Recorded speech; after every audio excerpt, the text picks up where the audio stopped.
Hello दोस्तों, स्वागत है आपका एनए मेडिकल क्लासेस में। और आज का हमारा टॉपिक है मस्कुलर सिस्टम। तो मस्कुलर सिस्टम क्या होता है? The muscular system is composed of muscles and supportive tissues, यानी कि जो मस्कुलर सिस्टम होता है वो मसल्स और उसके सपोर्टिव टिश्यू से मिलकर बना होता है। Muscle cells are specialised contractile cells also called fibres, यानी कि जो मसल सेल्स होते हैं वो कॉन्ट्रैक्टाइल सेल्स होते हैं जो कि स्पेशल सेल्स होते हैं और इन्हें हम फाइबर्स भी बोलते हैं।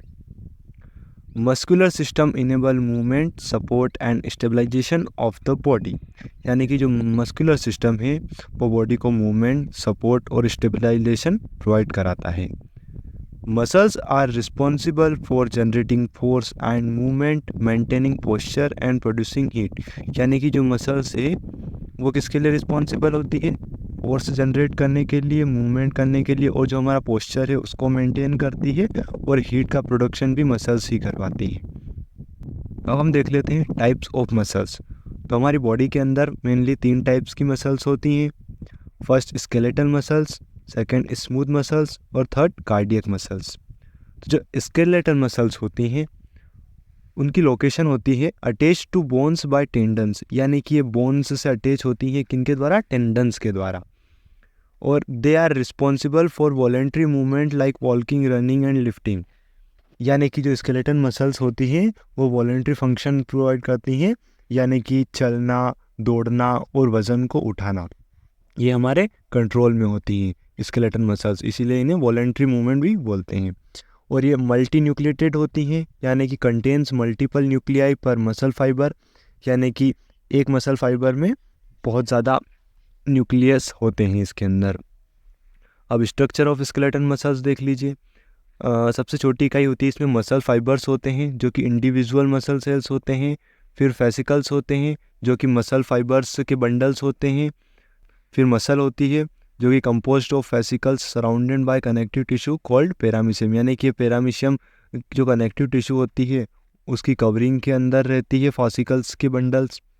और फिर मसल बेली होती है इसके अंदर, the main body of the muscles. फिर टेंडन्स होते हैं इसके अंदर जो कि connective tissue that attached muscle to bones, यानी कि वो कनेक्टिव टिश्यू होती है जो कि बोन्स को मसल से अटैच करती है। फिर सेकंड होती है स्मूथ मसल्स। तो जो स्मूथ मसल्स की लोकेशन होती है वो found in the walls of internal organs, blood vessels and Airways, यानी कि जो स्मूथ मसल्स होती है वो वॉल्स ऑफ इंटरनल ऑर्गन्स, यानी कि हमारे अंदर के ऑर्गन्स की वॉल्स में प्रेजेंट होती हैं, ब्लड वेसल में प्रेजेंट होती हैं, और जो एयरवेज होते हैं हमारे ट्रेकिया और लंग्स उनके अंदर भी होती हैं। ये यूनिन्यूक्लिएटेड होती हैं, टिपिकली कंटेन्स 1 न्यूक्लियस पर सेल, यानी कि ये एक सेल में एक ही न्यूक्लियस पाया जाता है। दे कंट्रोल इनवॉलंटरी मूवमेंट, यानी कि ये हमारे कंट्रोल में नहीं होती हैं, इनका फंक्शन अलग ही रहता है। Helping to control process like digestion, urination and blood pressure, ये हमारी बॉडी के अंदर बहुत सारी प्रोसेस होती हैं जिन्हें कंट्रोल करती हैं। तो उनके अंदर डाइजेशन होता है, यूरिनेशन होता है, और जो ब्लड प्रेशर होता है वो भी इन्हीं मसल्स के द्वारा कंट्रोल किया जाता है। फिर आती है थर्ड नंबर पर कार्डियक मसल। जो कार्डियक मसल की लोकेशन होती है वो फाउंड ओनली इन हार्ट, यानी कि ये सिर्फ हृदय में पाई जाती है, और ये यूनिन्यूक्लिएटेड होती है, यानी कि टिपिकली कंटेन्स 1 न्यूक्लियस पर मसल सेल, यानी कि एक मसल सेल के अंदर एक ही न्यूक्लियस पाया जाता है। This muscles are striated like skeletal muscles but function involuntary to pump blood, यानी कि जो कार्डियक मसल होती हैं वो स्केलेटन मसल्स के जैसी ही होती हैं, लेकिन ये इनवॉलंटरी फंक्शन करती हैं, यानी कि ये ब्लड को पंप करती हैं, हृदय को धड़काती हैं। और जो स्केलेटल मसल्स होती हैं वो हमारे कंट्रोल में होती हैं, और जो कार्डियक मसल होती है वो हमारे कंट्रोल में नहीं होती हैं। अब फंक्शन ऑफ मस्कुलर सिस्टम देख लीजिए आप। तो जो मस्कुलर सिस्टम का फंक्शन होता है उसमें मूवमेंट, पोस्चर, हीट प्रोडक्शन और प्रोटेक्शन आता है। तो मूवमेंट में क्या होता है? Muscles work together to produce coordinated movement, यानी कि जो मसल्स होती हैं वो एक साथ काम करती हैं और कोऑर्डिनेटेड मूवमेंट को करवाती हैं। फिर पोस्चर मेंटेन करवाती हैं जिसमें muscles provide support and stability to maintain body posture, यानी कि ये सपोर्ट और स्टेबिलिटी देती है जिससे कि बॉडी का पोस्चर बना रहे।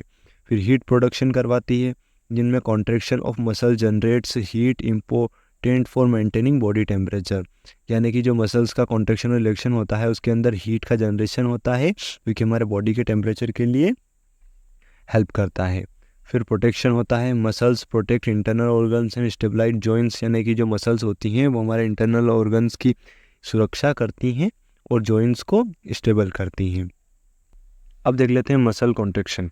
तो जो मसल कॉन्ट्रैक्शन होता है वो स्लाइडिंग फिलामेंट थ्योरी होती है इसकी एक, जिसके अंदर actin and myosin filaments slide past each other causing muscle contraction, यानी कि इसके अंदर एक एक्टिन फाइबर होता है और एक मायोसिन फाइबर या फिलामेंट होता है जो कि एक दूसरे के पास में या उससे दूर जाते हैं, जो कि मसल का कॉन्ट्रैक्शन करवाता है।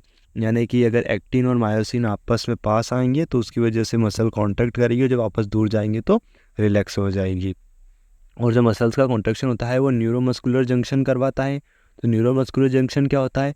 Point of contact between motor neurons and muscle fibres where neurotransmitters signal muscle contraction, यानी कि न्यूरोमस्कुलर जंक्शन जो होता है वो एक पॉइंट होता है जहाँ पर मोटर न्यूरॉन और मसल फाइबर्स एक दूसरे से जुड़ते हैं, जहाँ पर न्यूरोट्रांसमीटर्स सिग्नल देते हैं मसल्स को कॉन्ट्रैक्शन का। तो दोस्तों, अगर आपको ये वीडियो पसंद आई हो तो वीडियो को लाइक करें, चैनल को सब्सक्राइब करें और अपने दोस्तों में शेयर करें। मिलते हैं नेक्स्ट वीडियो में, तब तक के लिए बाय बाय।